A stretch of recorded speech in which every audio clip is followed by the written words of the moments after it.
사사기 6장 11절 12절 말씀 찾으시든가 화면을 보고 함께 공독하겠습니다. 11절 말씀입니다. 여호와의 사자가 아비에셀 사람 요아스에게 속한 오브라에 이르러 상수리 나무 아래에 앉으니라. 마침 요아스의 아들 기드온이 미디안 사람에게 알리지 아니하려 하여 밀을 포도주 틀에서 타작하더니 여호와의 사자가 기드온에게 나타나 이르되 큰 용사여 여호와께서 너와 함께 계시도다 하매. 아멘.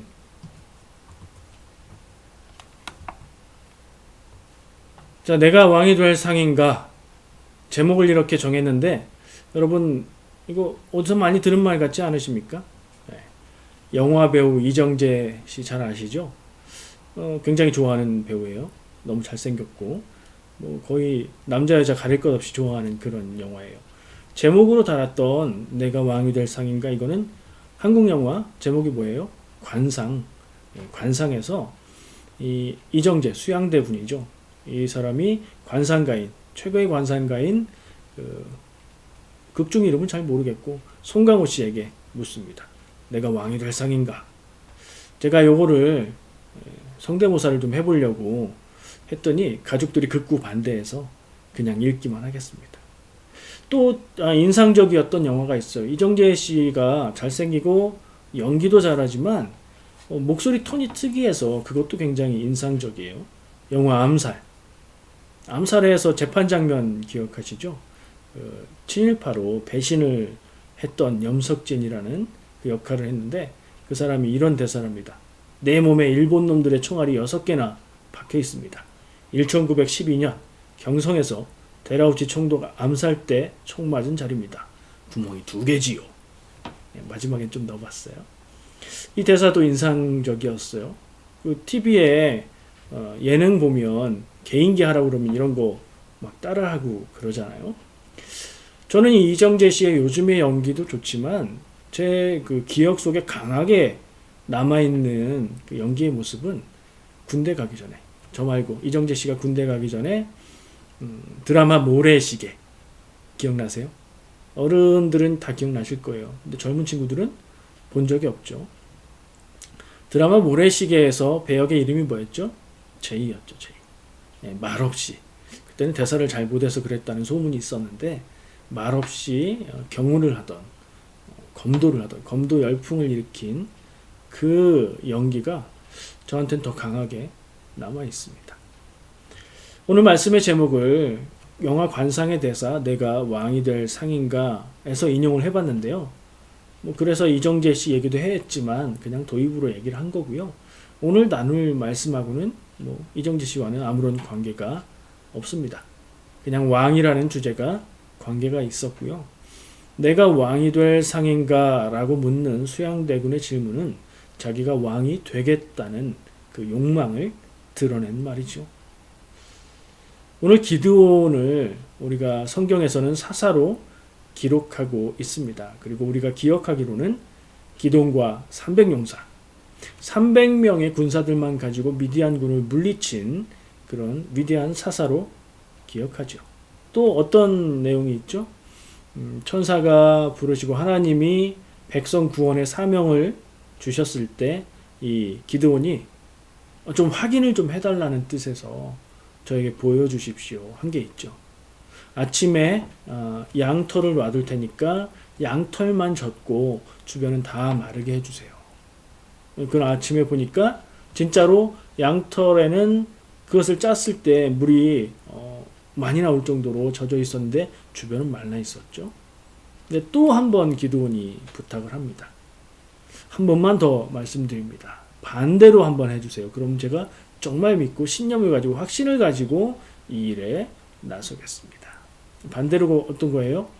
양털은 말라 있고 바닥만 이슬에 젖게 해달라는 그런 얘기였죠. 그것도 그대로 되고 나니까 이 기드온이 그 증거의 힘을 얻어서 300명의 군사를 데리고 300명도 많은 숫자에서 추리고 한 거잖아요.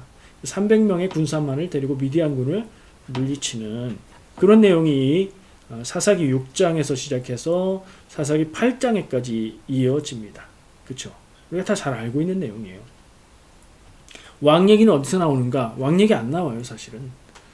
8장에 가서 전쟁을 다 마친 후에 평화가 찾아오니까 백성들이 이 기드온에게 당신이 우리를 다스려 주시고 당신의 자자손손 우리를 다스려 주십시오 라고 말하는 얘기는 나와요.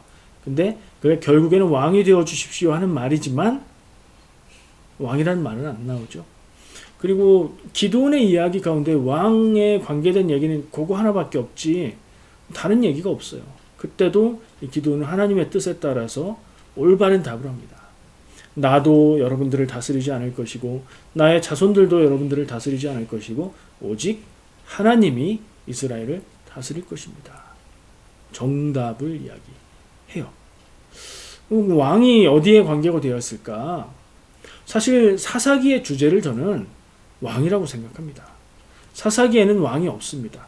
사사기 시대라는 것 자체가 이 이스라엘 백성이 가나안 땅에 들어가서 정착해서 살기 시작한 얼마 후부터 왕이 세워지기 전까지를 사사시대라고 말하는 거거든요. 그러니까 사사시대에는 왕이 나올 수가 없지요. 근데 왕이 직접 언급되거나 왕이 있지는 않은 대신에 백성들은 왕을 원합니다. 왜 그럴까요? 주변의 이민족들이, 주변의 나라들이 왕을 세워서 그 왕을 통해서 강한 권력과 군사력을 가지고 이스라엘을 침입해 왔기 때문입니다. 그래서 이스라엘 백성들은 왕을 원했어요. 나중에는 사무엘에게 왕을 세워주십시오라고 요청해서 누가 왕으로 세워지죠? 이스라엘의 첫 번째 왕 사울이 왕으로 세워지는 역사가 이어지죠. 그리고 또 사사기에 이건 정말 숨어있는 주제인데 이게 핵심이라고 생각합니다. 진정한 왕이 누구인가? 이스라엘을 다스릴 이 기드온의 왕이 되달라는 대답에 요청해서 보이는 것인데 하나님께서 이스라엘을 다스리실 것이다. 이게 정답이거든요. 그러면 이스라엘의 진정한 왕은 누구인가 물었을 때 하나님이시다. 라고 간접적으로 사사기에서 이야기하고 있지요. 사사기의 주제라고 제가 생각하는 이유는 또 있습니다. 사사기에서 이 사사시대를 특징 지워 말하기를 왕이 없기 때문에 자기의 뜻대로 자기 소견에 옳은 대로 행했던 시대다 라고 얘기하는 내용이 중간에 한번 나오고 끄트머리에 한번 나옵니다. 똑같은 표현이 두 번 나오고 있어요. 정말로 왕이 없던 시대였는데 그 사사기를 기록한 사람도 그 시대에는 왕이 없었기 때문에 자기 뜻대로 행했던 시대다. 그러면 사사기에 나오는 내용들은 어떻다고 봐야 돼요? 자기 소견에 옳은 대로 자기 마음대로 살아갔던 하나님의 백성 이스라엘의 이야기라고 보아야 하는 거죠. 그런 면에서 왕을 세우기 원했던 백성들과 진정한 왕이 누구인가 라는 주제로 사사기를 읽어야 한다고 생각을 하고요. 그 중에서도 특히 기드온의 이야기가 그것을 많이 보여주는 것 같습니다. 두 장면을 특징 지어서 저는 인상 깊게 봅니다.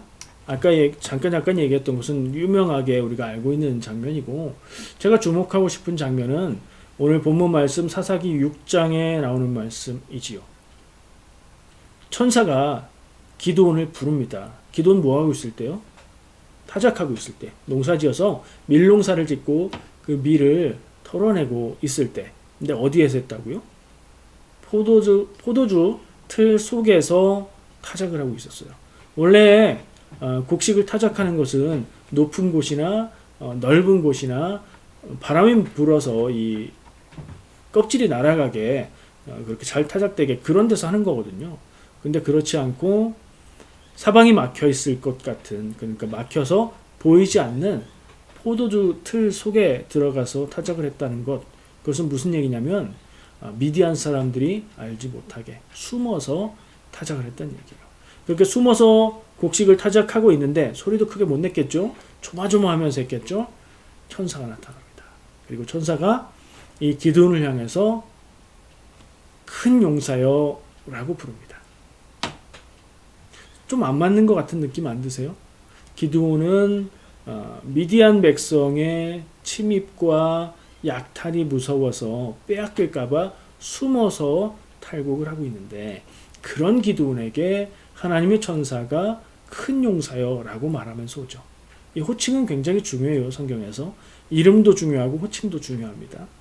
이 기드온이 앞으로 하나님의 큰 용사가 될 것이라는 말인 거예요. 그 어떻게 가능할까요? 지금은 이렇게 겁이 많은 것 같은 모습인데, 하나님이 부르시고 그 부르심에 응답하고 하나님의 손에 붙들려서 하나님이 쓰시면, 온전히 하나님이 쓰시면 하나님은 그를 큰 용사로 쓰신다. 이렇게 정리할 수 있겠죠. 그 장면이 의미가 있고요. 또 8장으로 가서 아까 제가 잠깐 얘기했지만 8장 21절에서 23절 말씀 한번 같이 볼까요? 사실 이 두 군데 말씀, 오늘 본문 말씀 6장과 8장은 주중에 매일 말씀 묵상에서 나누었던 부분이에요. 두 개를 제가 연결한 겁니다. 자, 8장 21절부터 23절까지 말씀 우리 함께 봉독하겠습니다. 세바와 살문나가 이르되 네가 일어나 우리를 치라. 사람이 어떠하면 그의 힘도 그러하니라 하니, 기드온이 일어나 세바와 살문나를 죽이고 그들의 낙타 목에 있던 초승달 장식들을 떼어서 가지니라. 그때에 이스라엘 사람들이 기드온에게 이르되 당신이 우리를 미디안의 손에서 구원하셨으니 당신과 당신의 아들과 당신의 손자가 우리를 다스리소서 하는지라. 기드온이 그들에게 이르되 내가 너희를 다스리지 아니하겠고 나의 아들도 너희를 다스리지 아니할 것이요 여호와께서 너희를 다스리시리라 하니라. 아멘. 자, 기드온이 잘했어요? 잘못했어요? 잘했죠. 완전 잘했죠. 기드온이 전쟁의 리더가 되어서 이스라엘 군사가, 이스라엘 백성이 미디안을 물리쳐서 미디안을 멸종시킨 것은 아니지만, 멸절한 것은 아니지만 그 뒤로는 미디안이 이스라엘을 침략하지 못했다.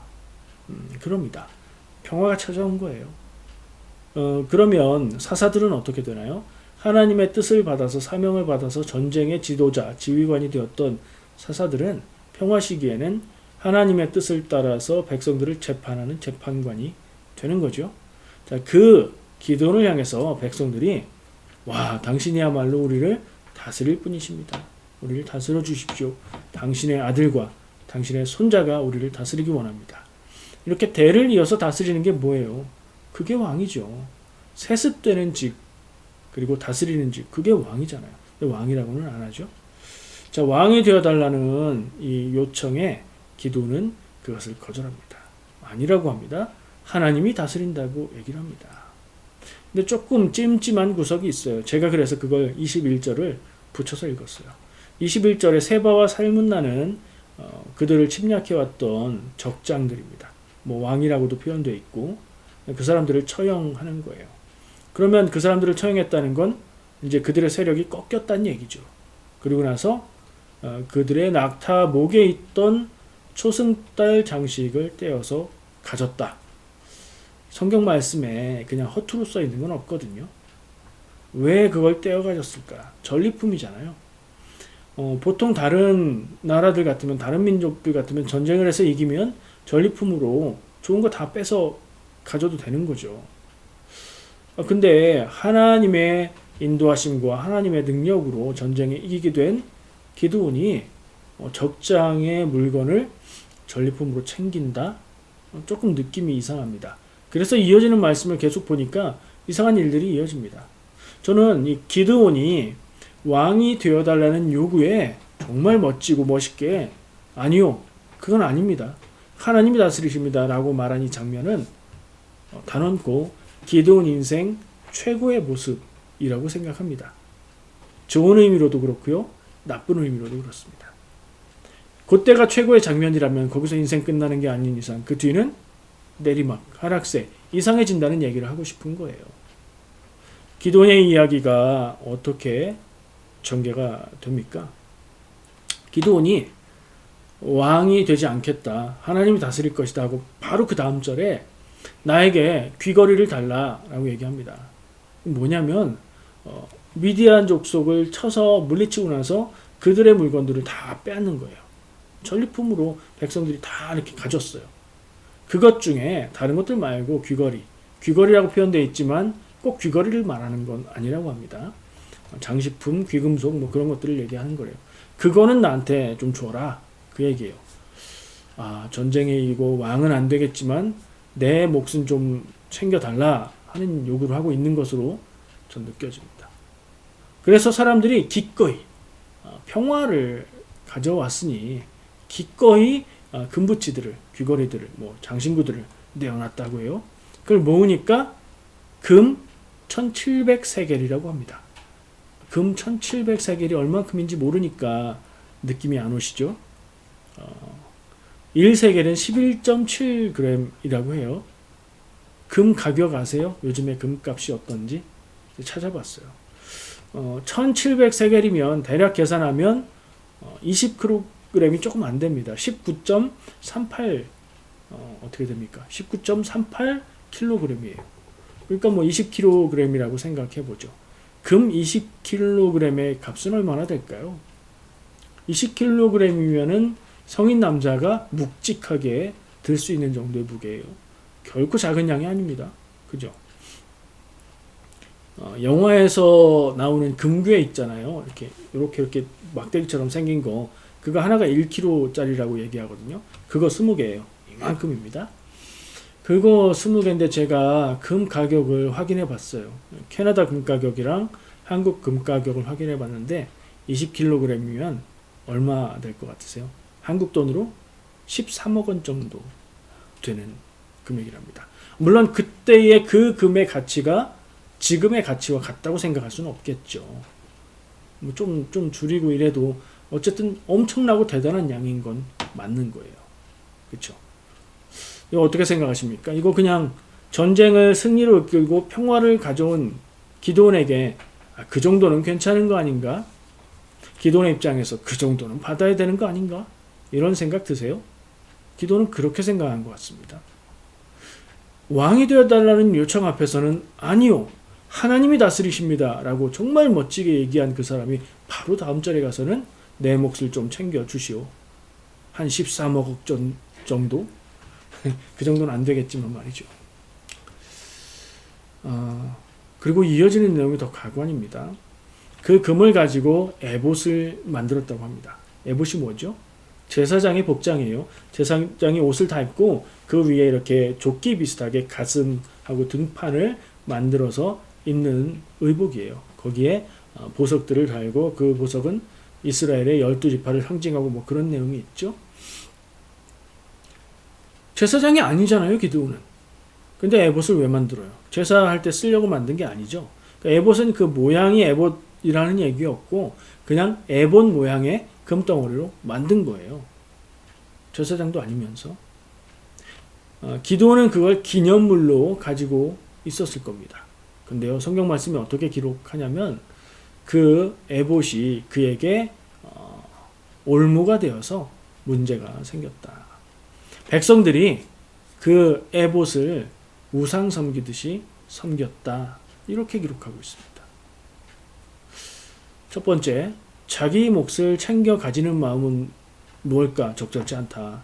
그런 생각이 들고, 두 번째, 그것으로 기념물을 만들어서 백성들이 우상 숭배하게 만드는 씨앗을 제공했다. 문제가 있습니다. 또 이어지는 내용이 심각합니다. 아들이 70명이 될 정도로 아내가 많았다. 아들이 70명이면 아내는 70명보다는 안 되겠죠? 수십 명. 예. 그리고 또 얘기하기를 일단 아내가 그 정도 숫자고 아들이 70명 정도면 그 당시에 이스라엘에서는 왕의 버금가는 권세를 누렸다는 얘기죠. 성경이 그 얘기를 왜 기록하겠어요? 그리고 또 이어지는 이야기가 있어요. 다른 곳에 첩이 있는데 아내도 그렇게 많은데 첩이 또 있어요. 다른 지역마다 첩을 뒀다는 얘기예요. 근데 그 첩에게서 아들이 낳습니다. 그 아들의 이름이 아비멜렉입니다. 아비는 우리말 비슷한 느낌인데 진짜 그 뜻이에요. 아버지라는 뜻이에요. 멜렉은 왕이라는 뜻입니다. 기드온의 아들의 이름이 아버지가 왕이라는 이름을 가졌다는 거예요. 기드온이 왕과 같은 권세를 누렸고 스스로는 왕처럼 생각했다. 그런 얘기가 아닐까요? 이 아비멜렉은 어떻게 됩니까? 그 70명에 달하는 형제라고 할 수 있는 기드온의 아들들을 몰살시켜버리고 자기가 왕으로 등극하는 사람입니다. 이런 불행의 씨앗을 어디서 만들었어요? 누가? 기드온이 만든 거예요. 기드온의 모습을 그럼 전체적으로 평가하고 볼 때 어떤가? 우리가 자세히 알지 못했을 때는 300명의 용사만 데리고 미디안군을 물리친 위대한 하나님의 사사, 왕이 되어달라고 요청했는데 그것을 거절했던 사람으로만 알았는데 좀 자세히 살펴보니까 뭔가 좀 그래요. 제가 제목으로 왜 내가 왕이 될 상인가 이거 정했는지 짐작이 좀 가세요? 욕심이 없었던 게 아닙니다. 하나님의 뜻에 전적으로 순종했던 게 아니에요. 하나님의 뜻을 알기에 왕이라는 자리만 차지하지 않았을 뿐이지 욕심을 부리고 욕심을 채우고 타락할 때까지 타락한 그런 모습이라고 보여집니다. 그건 저의 주관적인 관점이고 여러분은 어떻게 평가하십니까? 이 기드온의 모습을 어떻게 평가하십니까? 좀 여러 가지 생각이 들지요? 기드온은 정말로 천사가 그를 처음 불렀을 때처럼 하나님의 큰 용사인가요? 물론 전쟁에 임해서 그 미디안군을 물리칠 때까지는 하나님의 큰 용사인 게 맞는 것 같아요. 근데 그 나중의 모습을 볼 때 하나님께 쓰임받은 일을 통해서 자기 입속을 챙긴 속물인가 하는 생각이 드는 것도 사실입니다. 기드온에 대해서는 긍정적으로 볼 수 있는 부분도 있고 부정적으로 볼 수 있는 부분도 있는 것 같습니다. 오늘 읽은 그리고 함께 나눈 이 말씀 두 군데 기드온의 이야기를 통해서 두 가지 주제를 얘기하고 싶습니다. 첫 번째, 성경에 나오는 내용이라고 해서 다 옳거나 하나님의 뜻에 맞는 것은 아니다. 특히 성경에 나온 믿음의 인물들, 하나님이 사용하셨던 인물들이 했던 모든 행적이 문제가 없고 하나님의 뜻에 맞고 그런 건 아니다. 성경이 어떤 일에 대해서는 죄라고 지적하지요. 다윗이 밧세바를 범한 것, 그리고 우리아를 죽인 것, 죄라고 지적합니다. 근데 어떤 것들에 대해서는 내용만 기록하지 평가를 하지 않아요. 성경이 평가를 하지 않으면 괜찮다는 뜻인가요? 아브라함이 아내 사라를 자기의 생명을 유지하기 위해서 아내가 아니고 누이다 이렇게 속인 거 어떻게 생각하세요? 감정이입해보세요. 여러분이 아브라함의 아내 사라였다 그러면 어떻게 느끼셨겠습니까? 여보라고 부르지 말고 오빠라고 불러. 내가 좀 살아야 되겠어. 이건데 말이죠. 그 아들도 같은 일을 반복합니다. 성경은 그거에 대해서 평하지 않습니다. 그럼 괜찮다는 얘기인가요? 아니요. 읽어보고 생각해보면 그건 잘못된 것이고요. 상식적으로 잘못된 것이며 하나님의 백성의 행동으로 잘못된 것입니다. 이렇게 성경에 나오는 이야기들, 내용들, 인물들의 모든 행적이 다 옳고 다 하나님의 뜻에 맞는 건 아닙니다. 우리가 읽고 판단해야 합니다. 근데 착각할 때가 있단 말이죠. 성경에 나온 아브라함의 자손들, 이스라엘 백성들의 이야기는 다 하나님 뜻에 맞는 걸로 생각하면 안 됩니다. 그렇게 생각할 만한 사람들 누가 있어요? 아브라함, 모세, 다윗. 그들도 다 실수하고 잘못하고 그것이 그들의 인생에 영향을 미치는 것을 우리가 기억하게 됩니다. 훌륭하고 뛰어나고 믿음 있는 사람들을 이었지만 실수했고요. 죄도 지었고요. 큰 범죄도 저질렀습니다. 우리하고 크게 다르지 않다는 얘기예요. 요셉 어떻습니까? 요셉. 유독 한국 사람들도 유독 영어 이름 짓는 사람들도 요셉을 좋아해요. 왜 그렇게 좋아할까요? 제가 생각해 봤어요. 이 요셉 이름 가지신 분들, 조셉이신 분들 오해하지 말고 들으세요. 그냥 일반적으로 사람들의 마음을 생각했을 때 요셉처럼 어렵고 힘든 일을 잘 견디고 그리고 하나님의 일을 감당하고 그리고 성공하고 높은 자리에 올라가면 좋겠다. 이런 마음을 담은 거 아닐까요? 근데 성공하고 높은 자리에 올라가는 건 좋은데 요셉이 어떻게 그렇게 됐죠? 노예로 팔려가고 감옥에 갇히고 그런 일들을 겪은 다음에 그 길을 갔어요. 그건 생각 안 하는 거죠. 그래서 저는 성경에 나오는 인물 이름을 자녀의 이름으로 하는 거 뭐 좋은 경우도 있겠고 좋다고 생각하는 분도 있지만 저는 좀 별로다 그렇게 생각해요. 요셉도 그렇고요. 솔로몬도 그래요. 지혜의 왕으로 알려졌지만 그의 삶의 뒷모습이 어땠습니까? 우상숭배에 빠졌죠. 그리고 돌이키지 않았습니다. 그런 부분까지도 우리가 깊이 생각하고 보아야 합니다. 성경이 드러내놓고 부정하지 않는다고 해서 부정적인 평가를 않는다고 해서 옳은 것이 아닙니다. 어떻게 하라는 걸까요? 읽고 판단하라는 겁니다. 읽는 독자들로 하여금 믿는 사람이 그렇게 살아도 되는지를 판단해보고 그리고 그것을 그 자신의 삶에 적용하라는 겁니다. 아브라함이 잘못했다, 누가 잘못했다 이러면 안 되지. 성경을 잘 아는 지식을 자랑할 게 아니라 그 기준을 내 삶에 적용하라는 거지요. 자, 그게 하나 나누고 싶었던 내용이고요. 두 번째는요. 자, 기드온은 얘기예요. 기드온은 하나님이 쓰실 때는 강한 용사였어요. 하나님의 손에 붙들린 그리고 겸손한 강한 용사였어요. 과거형으로 말했어요. 근데 나중에 자기 뜻대로 삽니다. 마치 이 사사기가 이야기한 왕이 없으므로 자기 소견에 옳은 대로 행했다처럼 자기 뜻대로 살았어요.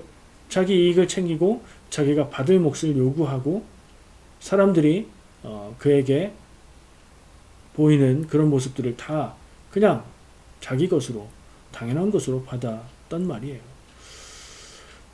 그런 모습들, 불행의 씨앗을 만든 모습들, 그걸 우리가 기억해야 되겠다. 냉정하게 평가해야 되겠다. 이런 생각을 합니다. 사람은 누구나 좋은 모습과 연약한 모습을 갖고 있습니다. 믿음이 좋아 보이는 사람도 그렇고요. 목회자라고 역할을 감당하는 사람들도 거기에서 벗어날 수 없고요. 누구나 그렇습니다. 그러면 잘하고 좋은 부분은 우리가 칭찬하고 격려하고 배울 수 있는 것이고요. 연약한 부분에 대해서는 할 수 있다면 상처받지 않게 알려줄 수도 있고 소극적으로는 다른 사람의 연약함을 보고 내가 배워서 나는 그러지 않을 수 있겠지요. 사람들은 큰 일을 이루는 것을 좋게 생각합니다. 그리고 이렇게 말합니다. 사람들이 보기에 커 보이는 일, 위대한 일을 하면 이게 하나님의 영광입니다. 하나님께 영광 돌렸습니다. 이렇게 말합니다. 아니요. 그것은 하나님의 영광이 아니고 자기의 영광일 뿐입니다. 하나님은 그런 것 가지고 영광 받으실 만큼 영광이 부족하신 분이 아니에요. 하나님의 영광은 하나님의 백성이 하나님의 뜻을 이루고 하나님의 뜻에 순종할 때에 하나님의 영광 받으시는 겁니다. 하나님의 자녀가 하나님의 뜻대로 사는 것이 하나님의 영광인 줄 믿습니다. 그래서 저는 우리 성도들과 우리 교회의 자녀들을 위해서 늘 기도합니다. 큰 일을 이루는 인생, 그것을 살기 위해서 기도하지 않고 하나님과 동행하며 하나님의 뜻을 깨닫고 순종하는 인생 살아가시기를 매일매일 가정 예배하면서 그런 기도를 하고 있습니다. 하나님이 보시기에 큰 일, 하나님이 보시기에 큰 인생은 무엇일까요? 여기에 관심을 쏟으시기 바랍니다. 그리고 그 일에 성공하는, 그래서 하나님께 영광 돌리는, 하나님의 기쁨이 되는 인생 사시기를 축복합니다. 기도하겠습니다. 사랑과 은혜의 하나님 감사합니다. 오늘 기드온의 이야기를 함께 나누고 교훈을 생각해 봅니다. 주여, 우리가 남을 평가하는 데는 예리하고 날카롭게 할 수 있지만 주여, 우리가 나의 모습을 바라보는 데는 관용이 넘치는 모습일 때가 많습니다. 하나님, 남의 연약함을 보고 그것을 비판하고 비난하는 것이 아니라 그것을 덮어주고 감싸주고 사랑하며 그것을 본 눈으로 나 자신을 살펴볼 수 있는 우리가 다 되어지도록 주여 인도하여 주시옵소서. 예수님의 이름으로 기도합니다. 아멘.